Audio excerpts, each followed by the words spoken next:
क्यों? क्योंकि स्कीमा ना आपके कंटेंट को समझने में है, ठीक है, क्योंकि गूगल जितनी जल्दी समझ पाएगा उतनी जल्दी वो इंडेक्स। ये भी करोगे तो भी इन दोनों में से कोई भी टैब अगर आप सर्च करोगे,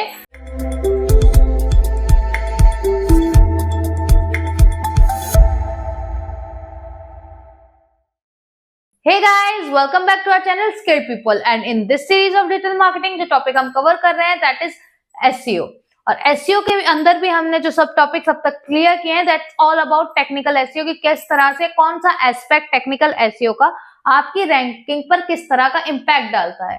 तो अब तक हमने काफी सारी चीजें पढ़ी हैं, HTTPS, robot TXT, site map, mobile friendly website speed optimisation. तो ये सारे कॉन्सेप्ट तो अब तक हमने क्लियर कर लिए हैं, लेकिन आज का ये जो कॉन्सेप्ट है वो आपकी वेबसाइट के स्ट्रक्चरल डाटा के ऊपर है कि आपकी वेबसाइट का स्ट्रक्चर कैसा है। तो अब आप सोचोगे कि मैम अब इसका क्या इम्पैक्ट पड़ेगा, तो देखिए एक स्ट्रक्चरल डाटा बहुत इंपॉर्टेंट होता है आपकी वेबसाइट में। मैंने बताया था कंटेंट राइटिंग के अंदर भी कि स्ट्रक्चरिंग होना आपके कंटेंट में बहुत इंपॉर्टेंट है। फॉर एन इंफॉर्मेशन लाइक आपका जो भी हेडिंग है उसके लिए पैराग्राफ, रिलेटेड पैराग्राफ, उसके सब पॉइंट्स, अगर आप इस तरह से चीजें लिखते हो तो बहुत इजी टू अंडरस्टैंड होती है गूगल के लिए भी और ऑडियंस के लिए भी। लेकिन आपकी हेडिंग कुछ और है, पैराग्राफ किसी और बारे में है, पिक्चर्स कोई और चीज डिफाइन कर रही है, जब ये सब चीजें इतने हौच पौच में होती है ना तो ना गूगल समझ पाएगा ना ऑडियंस। तो आज के हम इसी क्लास में ये समझेंगे कि स्ट्रक्चरल डाटा किस तरह से आपकी वेबसाइट रैंकिंग में हेल्प करता है। So let's get start with the video. So guys, अब तक हमने SEO में बहुत सारी चीज समझी, आपकी वेबसाइट की स्पीड, उसकी रिस्पॉन्सिवनेस, सिक्योरिटी, इन सब चीजों पे हमने अब तक बहुत ध्यान किया। लेकिन अब हम आज इससे आगे एक और ऐसी चीज पढ़ेंगे जो गूगल को हेल्प करता है आपके कंटेंट का कॉन्टेक्स्ट समझने में, ठीक है, पैटर्न समझने में, स्ट्रक्चर समझने में, ठीक है, और जिसे हम कहते हैं स्ट्रक्चर्ड डाटा, या अगर मैं टेक्निकल टर्म में बोलूं दैट इज स्कीमा मार्कअप। आज की क्लास प्रॉपर है स्कीमा मार्कअप के ऊपर। तो अब हम जानते हैं कि स्कीमा मार्कअप है क्या, क्यों जरूरी है और इसे करते कैसे हैं। तो पहले हम ना एक इंट्रोडक्शन देते हैं what is schema markup. Schema markup एक तरह का स्पेशलाइज्ड कोड है, ठीक है, जो गूगल को हेल्प करता है विद एक्स्ट्रा इंफॉर्मेशन कि आपकी वेबसाइट या आपका जो पर्टिकुलर पेज है, पेज या वेबसाइट कुछ भी, इस पे डाटा का स्ट्रक्चर क्या है। फॉर एग्जाम्पल आपकी ये XYZ पेज है, सॉरी XYZ वेबसाइट है। इस वेबसाइट में आपने अलग अलग पेज जनरेट किए हुए हैं, ठीक है, ये होम पेज है, अबाउट अस है, ठीक है, ब्लॉग पेज है, कॉन्टेक्ट अस पेज है, ठीक है। तो ये जो स्कीमा मार्कअप है ना, ये प्रॉपर ये जो स्ट्रक्चर उठाएगा, वेबसाइट को देगा कि भाई देखो ये पहले ये पेज है, इसमें इसकी इंफॉर्मेशन है, इसमें इसके बारे में लिखा हुआ है, इसमें ब्लॉगिंग से, इसमें कॉन्टेक्ट है, ठीक है। तो ये प्रॉपर इंफॉर्मेशन देता है कि इस पर्टिकुलर पेज में ये सब चीजें हैं, ठीक है। अब आपको मैं अगर एक सिंपल एग्जाम्पल समझाऊं तो डिक्शनरी देखे कभी? डिक्शनरी में आपको पता है, डिक्शनरी में एक तरह से जब आप कोई भी चीज सर्च करते हो तो एक इंडेक्स हम फॉलो करते हैं, नॉर्मल इंडेक्स नहीं होता डिक्शनरी में। जैसे हम A वाला इंडेक्स फॉलो करते हैं, फिर सेकेंड इंडेक्स आएगा AB, फिर AC, फिर AD, मतलब A वाले जो जितने वर्ड्स होंगे उनके मीनिंग यही मिलेंगे, AB वाले जितने वर्ड होंगे वो यही मिलेंगे, AC जितने होंगे यही मिलेंगे, AD इतने यही मिलेंगे। ऐसा कभी नहीं होगा कि A वाले वर्ड सिर्फ यहाँ आ जाए, ठीक है, या ऐसा नहीं होगा AD वाले वर्ड हमें यहाँ मिलेंगे। ये बहुत स्ट्रक्चराइज होता है ना, सेम यही डिक्शनरी टाइप का पैटर्न या सिंपल इंडेक्स ये स्कीमा मार्कअप गूगल को देता है कि भाई अगर ये ब्लॉग पेज है तो इसके अंदर तुझे सारे ब्लॉग ही मिलेंगे, ठीक है, यहाँ सारी ब्लॉगिंग है, ठीक है, यहाँ आर्टिकल पेज है हमारा, तो आर्टिकल पेज में आर्टिकल के डिस्क्रिप्शन, प्राइस और रेटिंग मिलेंगी। तो ये बहुत सादा सिंपल करके बता देते हैं, आर्टिकल के अंदर तुझे यही मिलेगा, ब्लॉग के अंदर तुझे ब्लॉगिंग ही मिलेगी। ये सारी चीजें स्कीमा मार्कअप उसे बता देता है कि देख हमारा डाटा बहुत स्ट्रक्चराइज है, ब्लॉग्स के अंदर ब्लॉग ही मिलेंगे, आर्टिकल्स के अंदर आर्टिकल्स ही मिलेंगे, प्राइसिंग, रेटिंग, एफएक्यूज, जितने भी पेज आपने अलग अलग बनाए हैं उन पर्टिकुलर पेजेस में आप क्या इन्फॉर्मेशन दे रहे हो, किस तरह की चीजों को हाईलाइट कर रहे हो, वो सारी चीजें स्कीमा मार्कअप आपको यहाँ बता देता है। अब इससे बेनिफिट क्या है, देखो सिंपल सी बात है, जब बहुत इंपॉर्टेंट बात, आपकी वेबसाइट से रिलेटेड क्वेरी जब कोई सर्च करता है ना, तो आपके कंटेंट के रिच स्निपेट्स वहां शो होने शुरू हो जाते हैं। अब वो कैसे, for example I have search about what ever, आपने ब्लॉग लिखा है, ये एक रैंडम सा टॉपिक मैंने उठाया आप लोगों के लिए, ये और यही कंटेंट आपने अपनी वेबसाइट में दिया हुआ है, जिस वेबसाइट में स्कीमा लगा हुआ है, तो इस ब्लॉग के कुछ पॉइंट्स वहां शो होने लग जाएंगे in the form of stars, या हो सकता है आपके एफएक्यूज वहां शो होने लग जाए सर्च रिजल्ट में, प्रॉपर पेज भी ना शो हो तो आपके एफएक्यूज और ये सारी चीजें वहां शो होने लग जाए, रिजल्टिंग आपकी आने लग जाए। मतलब आपका इस चीज से रिलेटेड अगर कोई सर्च करे और आपकी वेबसाइट में भी स्कीमा मार्कअप लगा हुआ है relating to this subject only, तो आपकी वेबसाइट का भी कुछ पार्ट वहां शो होने लग जाए। जो भी गूगल ने आपकी इंफॉर्मेशन ग्रैब की है उसका कुछ ना कुछ ग्लिम्स वो आपके सर्च रिजल्ट में देने लगे, समझे, पूरा हाईलाइट करके। कभी कभी या तो एफएक्यूज क्लियरली दिखा दिए जाते हैं कि हाँ भाई ये एफएक्यूज है, इस बंदे ने ये आपका जो क्वेश्चन है उसका आंसर ये है और आंसर XYZ ऑथर का है, मतलब XYZ ऑथर मीन्स आपकी वेबसाइट या आप सिर्फ ब्लॉगिंग करते हो तो आपका नाम आ जाएगा।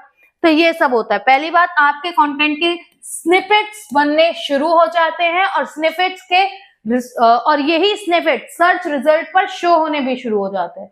तो एक तरह का आपका अच्छा खासा ट्रैफिक एंगेज होने लग जाता है, आपका CTR बढ़ता है, मतलब क्लिक थ्रू रेट। लोगों को अपनी क्वेश्चन का आंसर अगर मिलेंगे तो वो आपके प्रोवाइडेड लिंक्स पर क्लिक ज्यादा करेंगे, उस पर एंगेज ज्यादा होंगे। तो अब देखो भाई, हम पूरा एसईओ कर ही इन दो चीजों के लिए ले रहे हैं कि हमारा जो सर्च इंजन पर रिजल्ट आने लग जाए, ठीक है, लोग हमारी वेबसाइट को विजिट करने लग जाएं। तो स्कीमा एक बहुत अच्छा ऑप्शन है और बहुत मैंडेटरी ऑप्शन है इस चीज के लिए। क्यों? क्योंकि स्कीमा ना आपके कंटेंट को समझने में हेल्प करता है, गूगल को समझने की बताता है कि इस पर्टिकुलर चीज में हमने इस बारे में लिखा है, और जब कोई उस चीज की सर्च करता है तो उसका रिजल्ट स्निपेट्स के तौर पर वहां शो हो जाता है, ग्लिम्स की तरह दिखेगा, पूरा ब्लॉग दिखेगा, हो सकता है एफएक्यू आ जाए, जो भी चीज रेंडर होके आ पा रही है, ठीक है। आपके लिंक्स बहुत आसानी से एंगेज कर पा रहे हैं ऑडियंस को, और इससे क्या बढ़ रहा है, आपका क्लिक थ्रू रेट बढ़ रहा है, ठीक है। कितने लोग आपकी वेबसाइट को क्लिक कर रहे हैं, कितने लोग आपकी वेबसाइट पे एंगेज हो रहे हैं, क्यों? क्योंकि आपका डाटा प्रॉपर स्ट्रक्चराइज्ड है, गूगल उसे समझ पा रहा है, गूगल जानता है कि इस बंदे के इस पर्टिकुलर पेज पे इस क्वेश्चन की क्वेरी है, ठीक है। तो अब ये क्वेश्चन अगर ऑडियंस पूछ रही है तो हमें ये आंसर यहां से उठा के देना है।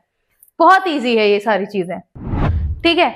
और सबसे लास्ट में सबसे इंपॉर्टेंट बात कि इससे क्लैरिटी मिलती है गूगल को कि आपका कंटेंट है क्या, किस बारे में है। और जब इजीली गूगल समझ पा रहा है ना आपकी थॉट्स को, आपके पॉइंट ऑफ व्यू को, तो यहाँ वो आपकी रैंकिंग भी इजी कर देता है, ठीक है। क्योंकि गूगल जितनी जल्दी समझ पाएगा उतनी जल्दी वो इंडेक्स कर पाएगा, और उतनी जल्दी इंडेक्स कर पाएगा तो उतनी ही जल्दी आपको रैंक मिलेगी, मतलब टाइम वेस्ट नहीं होता, ठीक है। यहाँ तुरंत का तुरंत काम होता है।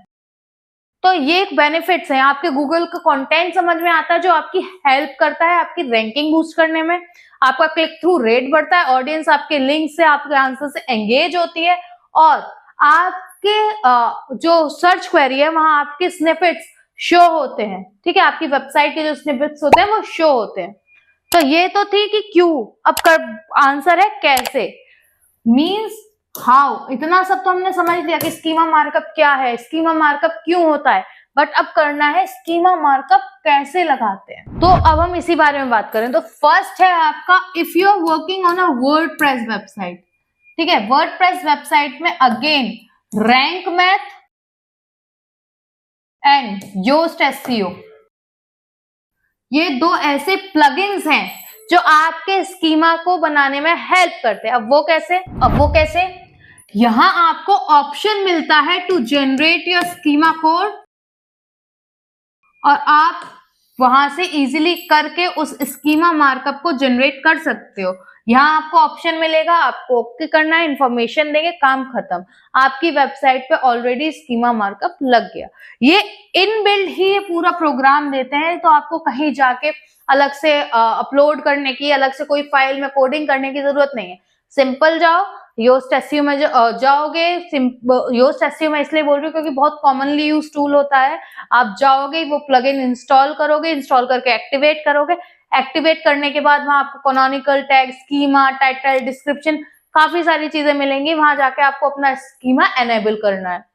ठीक है, फर्स्ट ऑप्शन तो हो गया ये। सेकेंड ऑप्शन है गूगल पर जाकर structure data markup helper open करो।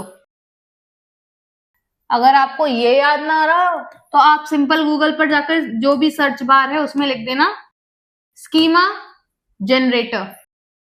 ये भी करोगे तो भी, इन दोनों में से कोई भी टैब अगर आप सर्च करोगे तो आपको ये चीजें प्रोवाइड हो जाएंगी। फिर वहां एक वेबसाइट ऑप्शन शो होगा जिस पर आप क्लिक करोगे, और अब यहाँ क्या करोगे, अब आप यहाँ अपनी वेबसाइट का यूआरएल पेस्ट करोगे। ठीक है, पहले आपको ये चीजें सर्च करनी है, देन वो आपकी वेबसाइट का यूआरएल प्रोवाइड कराएगा, और जब वो वेबसाइट को आप यूआरएल प्रोवाइड करा दोगे, देन ये प्रोसेस करके आपको एक यूनिक कोड प्रोवाइड करेंगे। ठीक है, अब ये यूनिक कोड को आपको अपनी वेबसाइट के हेड सेक्शन में लगाना है। ठीक है, हेड सेक्शन में, ये समझ रहे हो, इस फीचर से इस फीचर के बीच में, इस कोडिंग से इस पूरे में कहीं भी आप ये कोड जो भी जनरेट होके लगता है वो यहाँ आप लगा सकते हो। ठीक है, और बैम, आपका स्कीमा मार्कअप लग गया। ठीक है, दोनों में ऑप्शन ये होता है। योस्ट में अगर आप करोगे तो आपको अलग से, मैंने कहा था ना, कहीं पेस्ट करने की जरूरत नहीं पड़ेगी, लेकिन अगर आप मैनुअली करते हो तो आपको पहले वो वेबसाइट सर्च करनी है। ये दोनों में से कोई भी टेक्स्ट आप सर्च कर लेना, उसके बाद जो भी वेबसाइट ओपन करो, वहां आपकी जो पर्सनल वेबसाइट है उसका जो भी xyz.com है उसका यूआरएल पेस्ट करो। वो प्रोसेस करके आपको एक यूनिक कोड देगा, आपको ये यूनिक कोड कॉपी करना है और यहाँ जाके हेडिंग ऑप्शन में लगा देना है। ठीक है, हेड और स्लैश हेड करके बीच में ये हेडिंग की कोडिंग होती है। यहाँ से हेडिंग सेक्शन शुरू है, यहाँ हेडिंग सेक्शन खत्म है, इसके बीच में आपको वो कोड लगा देना है। ऐसा नहीं है किसी भी कोड के लाइक बीच में लगा दिया। फॉर एग्जाम्पल मैं बताती हूँ, ये कोडिंग है, ठीक है, यहाँ से कोई भी XYZ कंटेंट शुरू होता है, यहाँ जाओ, यहाँ से एक एंटर प्रेस करो और आप यहाँ रिडायरेक्ट हो, यहाँ कंट्रोल V कर दो, काम खत्म। ज्यादा बीच में मत जाना, किसी और कोड के बीच में मत लिखना, बस जाओ हेड के बगल से, या हेड के बगल से एक एंटर प्रेस कर देना, वो आपको रिडायरेक्ट यहाँ कर देगा और यहाँ अपना कोड लगा के डन, एवरीथिंग इज क्लियर। ठीक है, अब तक हमने जाना कि स्कीमा मार्कअप क्या है, क्यों है, किस लिए है और हम इसे क्यों करते हैं। अब आपको इससे रिलेटेड कोई क्वेश्चन क्वेरी है, do let me know in the comment box. लेकिन अब हमें एक और चीज जाननी है कि क्या हमने इतनी इंपॉर्टेंट क्वेश्चन अपनी वेबसाइट की फाइल में इंपोर्ट की है, तो क्या ये सही है या कुछ गड़बड़ है। मतलब आपने कोडिंग करी है, कोडिंग का आपको एक यूनिक कोड मिला है, वो आपने जाके अपनी वेबसाइट के हेडिंग सेक्शन में लगा दी है, तो अब ये सही है या गलत, इसको चेक भी तो करोगे, मतलब स्कीमा को आप चेक भी तो करोगे। तो हम आगे बात करते हैं उसकी, कि हाउ टू चेक कि आपका स्कीमा गलत लगा है या सही लगा है। ठीक है, तो इसके लिए आपको क्या करना है, गूगल का ही एक टूल है रिच रिजल्ट टूल करके, यहां जाइए, ये आपसे आपका स्कीमा का कोड पूछेगा। ठीक है, आप वो कोड वहां पेस्ट करिए and it will let you know कि ये ओके है या नॉट ओके है। बहुत सिंपल है। आपने ये सारी चीजें देखी कि आपको रैंकिंग गूगल पे करनी है, लेकिन जितने टूल्स आपको हेल्प कर रहे हैं उन सारे एस्पेक्ट्स को मेजर करने के लिए, वो भी अक्सर गूगल के ही हैं। ठीक है, मींस गूगल भी चाहता है कि आपका बिजनेस प्रमोट हो, अनटिल और अनलेस आप सही टेक्निक यूज कर रहे हैं या नहीं, आप गूगल के दिए हुए प्रिविलेजेस को अच्छी तरह से यूज कर पा रहे हो या नहीं। तो ये पूरा पैटर्न है जो आपको फॉलो करना है in the field of technical SEO, जहां आपको हर एक एक्सपेक्ट के ऊपर वर्क करना है, जहां आपकी वेबसाइट में छोटा सा छोटा डॉट से लेके एक स्लैश तक क्या असर डालेगा आपको पता होना चाहिए। ठीक है, अब इस पे पूरा फोकस मत डालना कि मैम डॉट और स्लैश कहां से आके। I am talking about the elements, बहुत माइनर से माइनर आपका यूआरएल का स्ट्रक्चर हो, आपकी वेबसाइट का स्ट्रक्चर हो, आपकी वेबसाइट में का मैप हो, आपकी वेबसाइट में आपने कौन सा पेज इंडेक्सिंग के लिए अलाउ किया है, नहीं किया है, ये सारे एस्पेक्ट आपको लगता है ये बहुत ज्यादा बड़ी चीज नहीं है, लेकिन इनका इम्पैक्ट बहुत बड़ा है। सो गाइज, होपफुली ये लेक्चर आपके लिए इंफॉर्मेटिव रहा होगा। आपने जाना होगा कि स्कीमा मार्कअप होता क्या है, कैसे होता है और किस तरह से लगता है। तो अगर इस लेक्चर में आपको कोई क्वेश्चन क्वेरी है, do let me know in the comment box. और इससे पहले भी मैंने काफी लेक्चर्स बताए हैं जिसमें HTTPS, URL structure, website optimisation, ये सारी चीजें बताई हुई है in the factor of technical SEO. तो अगर उनमें भी कोई क्वेरी है, do let me know in the comment box. And for more such informational videos, like, share, subscribe and obviously hit the bell icon.